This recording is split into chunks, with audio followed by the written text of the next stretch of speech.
Broadcasting from the business capital of the world, this is the Podcast Business News Network. And welcome back, everyone. It's almost uncomfortable and odd to hear this, but there's an epidemic going on and has nothing to do with disease or something that you can catch or anything like that. But a true Surgeon General is stating it, an epidemic of isolation and loneliness. Who would think? Lots to talk about here. Who is it affecting? I'm wondering if it's a byproduct of COVID and what's going on there. She's got her finger on the pulse of this and so much more. She's part of the founder of an amazing mental health facility that helps people move their lives forward all the time in Massachusetts. New Beginnings is the name of the center. And so great to have her back with us. Our Diamond of the Decade, Sherri Alexandrovich, on the program. How are you doing today? I'm doing really good. How about yourself? Really good, really good. Very curious about this. I heard a few years ago that this existed for males 25 to 34. And that even just kind of blew my mind. Right. Because I think, that people in that demographic, they're hanging out with their buds, whether they're playing basketball or just, grabbing a beer pool, whatever, they're always connected with it. Not so much. And now we're hearing even more of this isolation and loneliness. Truly an epidemic, right? That's what they are saying of the Surgeon's General Advisory, and they started collecting this data in 2023. So over the last 2 years, they have been just kind of continuing to get all of these statistics. And one of the really concerning things that I was reading this morning when I just kind of happened upon this article was that lack of social connection can increase the risk of premature death by as much as equivalent to smoking 15 cigarettes a day. Wow. Think about how profound that is. And just, making awareness to what people are going through with the isolation and the loneliness can really kind of help us to create and foster a more connected community. Some of the other percentages that I was reading is 29% increase in heart disease, 32% increase in stroke. And this is from social isolation and loneliness specifically, are the increases to all of these dementia. There was a huge increase in people experiencing dementia at an older age who are socially, and I think the key word here is positive social interactions. Oh, okay. Fair enough. So I want to make sure that that's really super clear, because if we're in an unhealthy relationship, then that isn't any better than being isolated or loneliness. And in fact, that can actually even be worse and cause to lead to even, more mental health issues than if you were just isolated. So I think it's important to note that healthy social connections is really the key. Yeah. It's almost like a disclaimer. Let's say, Right. factor that in. But it's been said for quite some time, based on research, that men who are not married don't live as long and don't have the same health situation. Now, I don't know if that's because their wife is nagging them and saying, you got to take care of this, but just by and large, they live longer when they're in a healthy relationship. Why is this coming up now? Do you even think that there is a possibility that it's connected to COVID? Absolutely, 3,000%. Well, The statistics that have increased from COVID, just in one of the paragraphs that I was reading on this morning, was just trust. People are so much less trusting now than they were prior to COVID. There just are so many other things that have happened during COVID. People lost their homes, they lost their jobs, kids weren't going to school. Parents were needing to juggle homeschooling. It impacted so many people financially, emotionally. Even the workplace has changed drastically in the last 5 years since COVID. We've gone from being a completely in-person work environment, good, bad, or indifferent, to now it being a large percentage of people are still working remote, or they have hybrid work schedules where, halfway from work and half the time in office and half the time in Zoom. And that in itself is also very isolating. I mean, we've gone from having these social interactions every day with our peers, both either at school or at college or at work, to this whole new world where a lot of the college classes are still Zoom. So that social interaction piece is missing. So much, so many different angles here. Yeah. So COVID, isolation, got it.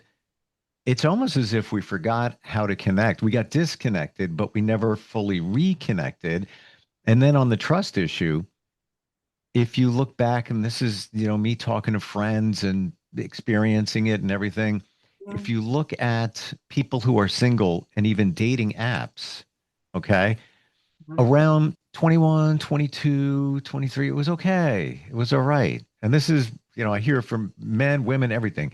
It was all, it was all right. It was okay. Yeah. Now it's like a dumpster fire, quote Yeah. unquote, from a friend, Yeah. where people aren't being genuine. There's bots out there.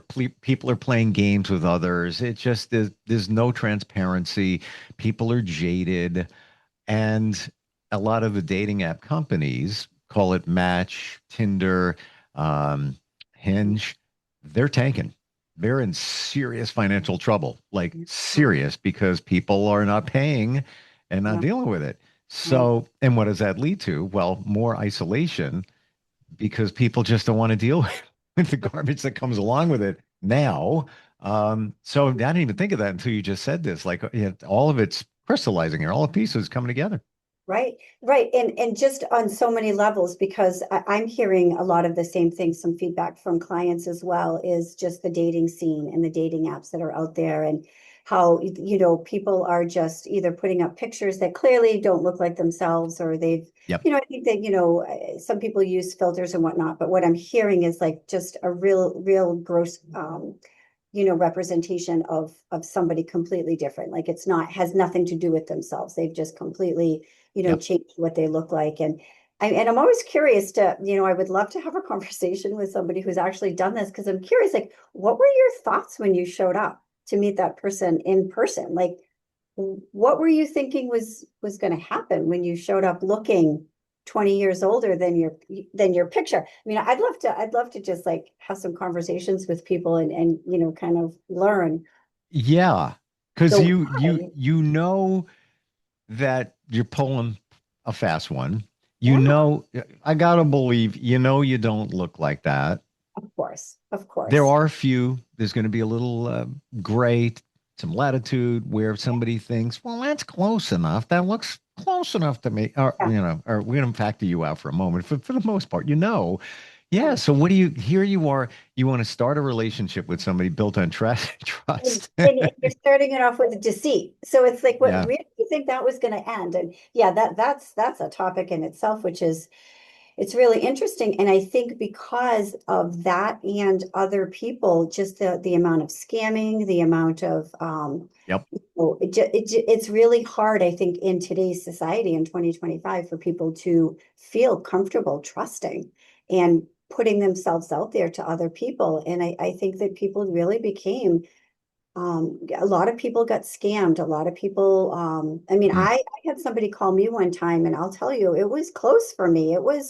I had a scam call, and they caught me, and it was like, you have an unpaid fine or registration or something. It was something crazy, and they had just kind of caught me. I'm driving to work, and I was like, half like, yeah, I don't know. I was in the middle of something else and I had a lot of other things going on. So I wasn't really like, I feel like if I had been in a better emotional place that day, I probably would have picked up on it a little bit better. But these guys were good. They're like, this is the police station. You owe X amount of money. Like, you have to come right down. You have to pay. And it was like they had every answer imaginable for every question. And I'm like, something doesn't feel right about this. But and that's how people get scammed all the Yeah. time.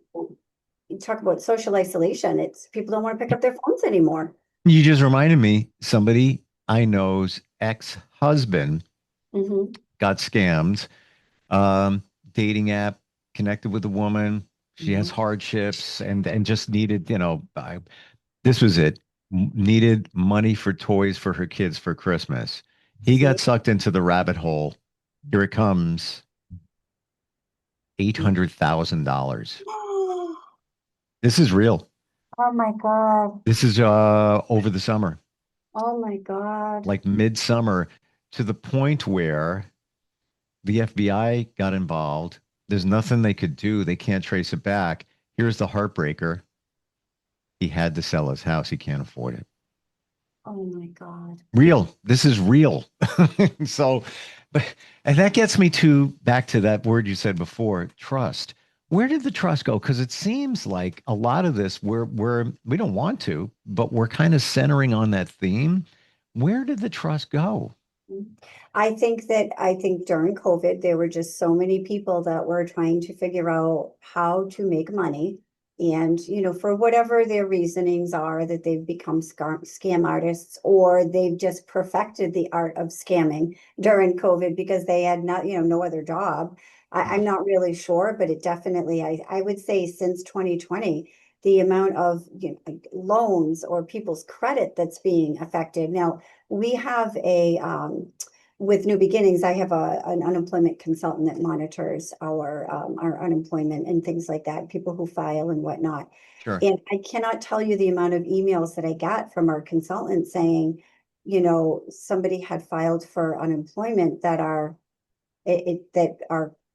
employees of mine, current employees that are not filing for unemployment. And that's the first tick off, is that somebody stole your identity, is that now somebody's filing under your name, your Oof. social security. And so we have to reach out to the employee and let them know you need to run your credit check and check down, cut down your check on your credit cards and just be mindful of everything that's going through, because especially in the world of DocuSign, I mean, think about the Mm-mm. big loans and You um, know, didn't think right? of that. That's a big one there. Huge, Who's huge. to say who's signing that document if they're them? Right, exactly. Not even your signature. No, because you're agreeing to an electronic signature via DocuSign. Absolutely. I would suggest for people that you can, when you sign anything electronically with DocuSign, it saves. So if you create a DocuSign login and password, then and anything that you ever save will get saved in that DocuSign portal. And that way there you have that kind of a point of reference of something that you signed or didn't sign. If somebody ever tried to like misrepresent something that you signed or took a document or altered it, I think that it's important that we have to just be super mindful to always be careful on what we're signing and who we're giving our credit card information to. I never create that account because it's just like one more layer. I just want to get this done and move on. But yeah, and Yeah. maybe if you sign into the account, like let's say somebody sends you what looks like a DocuSign. Hmm. There's many other PDF generators out there that are signable, but they can make it look like it's legit. And then you let's say you sign in, you don't even see the document, doesn't even exist in Right. there. Yeah. And I gotta believe also maybe they hold IP addresses of people that Right. upload documents, so maybe there's some more accountability. But okay, something to know. Something to Yeah, know. yeah, kind of Hmm. things to think about it. I think that it's sad because people are untrusting right now with just cause. And I think that there are still people who continue to misrepresent. And that makes it really difficult for us to increase our social interactions and feel good about it and be able to find really good, positive people that we want to have in our life that we can trust to Yeah. share things with, and yep. So you were saying like the statistics of married men versus men who about people just, is it that the wives are quote nagging or doctor's appointments? I think that companionship in general, whether it be a wife or a husband or even just a friend, I think that when you have that social interaction, we're always looking out for one another. Doesn't necessarily have to be a husband or a wife, or it could be a friend, you know, people that we're close with, just reminding them, hey, you should go get that looked at, or you should go to the doctor, or do you need a ride home from, having whatever procedures coming up, and offering those things to our friends just so that they don't feel like they don't have anybody that Mm. so if they're not married or they don't have a significant other or they don't have close family members, putting ourselves out there to say, hey, do you need a ride? Or, I mean, I don't know what relationships people have with their friends, but with my friend group, I mean, we talk pretty openly about, oh, do you need a ride to the doctors, or do you have a day surgery, or what's, I mean, at our age, we just kind of talk about what ailments that we have coming up. Yeah. Hey, can you drop me off and pick me up for the colonoscopy? I That was appreciate it. exactly the word that was coming to my mind, because Yeah. that's exactly the scenario at our age, right? Yeah. Is perfect. So, but think about if you are socially isolated and you don't have somebody that can take you, how do you get your medical needs met when you have to have a procedure where Yeah. you're not allowed to drive yourself home from? And it's Or got to be somebody who signs for you. It can't just be Uber. right, exactly. And so, when you're thinking about, and I guess for me, one of the things when I was reading about this social isolation and this epidemic is that it just reaches so much bigger, so much further, because all of these areas are impacted. It's not just about our social mental health, it's about our physical mental health. It's about having somebody to, look out for us, or that we can bounce ideas off of, that can give us rides to places, that can support us if we need help getting to an appointment, or if a friend is sick, or even for childcare. There are so many things socially that we could put ourselves out there for, to check in on our neighbors or check in on our friends, and be able to just let them know that we're here if you need somebody to talk to. So, what is the answer? Or is there an answer or many different ones? Yeah, I think that there are so many different answers to that, and it's again, it's everything is just individualized, but so that's a hard one to give advice to, because you say put yourself out there, get out on, if you're wanting to date somebody, and the go-to has always been a dating app. But then you think about all the people who get discouraged on dating apps because of people scamming or catfishing, I think is what they call it, or, pretending that they're somebody that they're not, or people that are just out there to play games and not Yeah. be serious about it. There was at one point, and I don't know if they still have it anymore, but prior to COVID, there used to be a Facebook app where it was not a dating app, but it was like a social activity type of a thing, where you could find where other people were getting together to either go hiking or go bowling, or and it was just kind of like a place where people could go socially just to connect. I think back, I want to say like 8 years or so, meetup. That was kind of Yes, big. yes, that was the name of it. Yes. Yep. Yeah. Yeah. Yeah, there's I one. don't. And just you said Facebook. There are quite a few Facebook groups where you put in an interest. Like I'm a member of a bunch of different kayaking groups. Yep. Um, didn't have enough time over the summer. I should have made the time to go more, even just by myself. But I could have met up with some of those people. Mhm. And then there's just groups in general that do things here and there or whatever. But it's, you still have, I hate to say it, but you still have to be careful. You have to, vet out who you're dealing with, what type of event it is. I guess the bottom line is you got to start somewhere. So start becoming friendly with people, and then you click with a few, and then they kind of lead you on in the direction where you want to go. What about that person? They're doing this. Is that any good? Yeah, whatever. Um, but that's I don't know about dating apps, but just in general, if you're just looking for people just to Right. connect with, to do activities with, there's also a group in our area, um, ladies who love adventure. I have a couple of friends that are part of Right. that. Yeah. Interesting. Yeah, so I think that if you look for things, you can find them, but it's hard, right? Because we work all day and we get home and we're tired, and you hear all of these negativity, about people being scammed or people not being genuine or authentic, and you don't want to kind of put yourself out there for that. But think about the bigger cause, think about the bigger benefit, which is all of these statistics that I just talked about, the increase in heart rate, increase in dementia, increase in stroke, premature death, all of these stem from being isolated and being lonely. And so sometimes we have to kind of put ourselves out there just a little bit to take a chance, and a cautious chance, I think, is important. And also colleagues, talking to people when you go out, saying thank you when you're at a drive-through. I think that just the world could be so much kinder. So there's a lot going on here Mhm. that now we're going a little bit deeper, maybe woo for some, but it's been said that the positivity goes a long way. where if you have positive energy, you're going to attract it. It's going to come to you where you could just be walking into a store and you connect with somebody. And then Mhm. here's a great example. Here you go. Here's one. I just thought of it. Last weekend, I went to see a tribute band. Just went some with some friends and just hanging out there.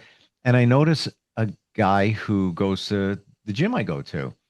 Okay. And he seems like a nice person. Like his energy, I'm gonna admit, I read people. I'm like, yeah, he seems like a good guy.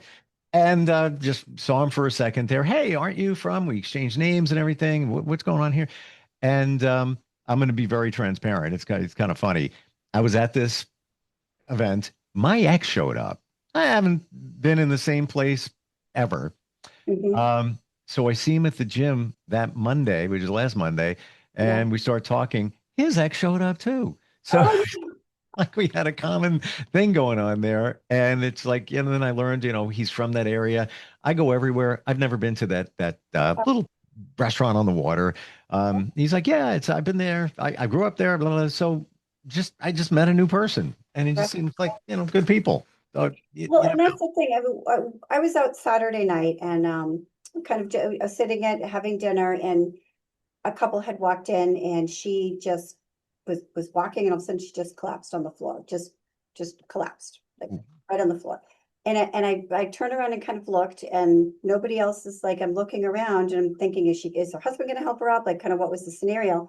And so I got up to help her and kind of like helped her up and was, sat with her on the couch for a few minutes, like, the little lounge chair over here. And so she just, all she kept repeating is, why are you being so nice to me? Like, thank you so much. And so like her hair was hot. So I had her hair up and I, was kind of like, just like getting it off of her neck and just like, I'm like, you're going to be fine. Take a deep breath. Like, she whatever she was anxious about. And so I'm kind of like talking her through it. And about 15 minutes goes by and her breathing re-regulates and she's fine and she's able to kind of get back up. But she just was so surprised. Like I couldn't, like, she just was she just kept saying, thank you for being so nice to me. Like, thank you so much for being nice to me. And I thought, wow, what a sad world that we live in, that we're Mm, so surprised when somebody just stops to help you. yes. Yeah. The kindness of it is just, And on the reverse of that, and it could even be part of meeting people, don't be afraid to ask for help. Even if it's a stranger, we forget, we feel like a burden. We don't want to be that person, right. but you're actually doing the person you're asking for help from a favor because they can engage, makes them feel good. If they can't, they'll say they can't. Hey, I'm busy. I can't, whatever. But it's doing something for them. We don't look at it that way. We just look at it that we're being a burden on somebody else. Final question. Final Yeah. question. This stuff takes courage Mm, to join a group and just show right. up. It's awkward. You feel maybe like a loser and all of those things that come along with it, all normal. How do you get past that? Is there a way or just like, No, I would say, you know what? For every negative that you have, I would counter it with three positives. It's really just about the messages that we're giving ourselves. And as mm, much as we have all this negative self-talk, we also have the possibility and ability for positive self-talk. Think about it. Why is the first thought that we have in our mind, why do we put that in stone as gospel? Because we do. If it's negative, we will just like set it in stone. You're right. That's the way that it's got to be. Why? Why do we put so much weight and so much emphasis on negativity when we could just as easily say something positive to ourselves? Why stop at that first negative talk, the first negative sentence that we say to ourselves? There's always an alternative. There's always an other side of it. is it that we're also wired The to negativity. protect Yes. Yeah, for sure. right? So we're going to the negative, the worst case scenario. So Right. we're going there as a safety measure or safety mechanism to keep us safe, keep us safe. So what do I got to watch out for? Well, what you got to watch out for something, it's going to be negative. Let's, And but so as we're watching out for something, what are we doing? We're increasing our isolation and we're increasing our loneliness because by being cautious and by not wanting to take a chance, all we're doing is isolating ourselves more. So now we're negatively reinforcing all of that negative self-talk. versus it really just takes one sentence change, or just one word, just using the word and instead of but. Just Mhm. one thing in there just changes the whole dialogue, which changes the outcome of it. It's really just how we perceive something. I mean, think about the person on the road who's screaming and yelling at you. What is your response to that? Right? We have two choices in that moment. We can get upset and angry and respond back, or we can say, wow, this guy's having a really crappy day. Maybe he should go home and get off the road. Mm. Well, the other part is everybody's thinking the same. Mhm. We're all, you show up at an event by yourself, you're looking to meet some friends. Mhm. Others are doing that. And we forget about that. We think we're the only one, but everybody's kind of feeling all the same way. Right. And it Um, takes one person to just be like, hey, how you doing today? Or just, yeah. you ever been here before? Or what's this all about? Just some form of kindness to introduce yourself and to open that dialogue. And that's hard. I get that that's hard. I mean, I'm certainly outside of work, I am not the biggest introvert. I mean, extrovert that there is. I mean, I tend to kind of stay to myself a little bit more unless, I see that somebody needs something. But other than that, I get it. I can understand that, not wanting to always be the person that's the social igniter. I think there's commonalities with all of us, but we don't see them. If you start talking and having a conversation like we are now, look, we just filled a half hour about this, and I was thinking this, I don't know, could we? Is it big? Yes, it is. There's different ways to look at it, different connections, like the scamming thing, the docus. I just signed a DocuSign Mhm. Friday, and it was pretty Right. substantial. Mhm. Now I'm like, all right. I'm Thanks, gonna go and Sherri save Ann. that in my folder so I have it for the future. See? I just learned a trick. Log in, create one. It's worth it, the time Right. invested. Yeah. Uh, Yes. this is just a little piece of what you offer. New Beginnings, WC.com. Yes. Yeah. Thank you for today. Like a lot of things exchange. I want to say I'm surprised about it being an epidemic, but Mhm. unfortunately I'm not. After hearing that younger men were dealing with this a few years ago, now it's even way more widespread. Yeah, Uh, right. I was surprised myself, to be honest with you. I was surprised that the Surgeon General had actually put out an article, like an 81-page article I was reading today. 81 pages on that it is an epidemic. Isolation and loneliness is now an epidemic warning that's out there.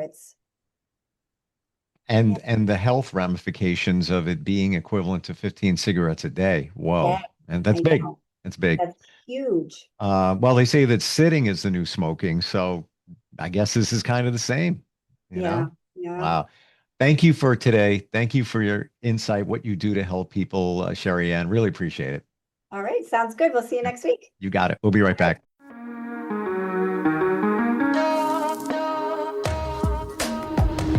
Broadcasting from the business capital of the world, this is the Podcast Business News Network.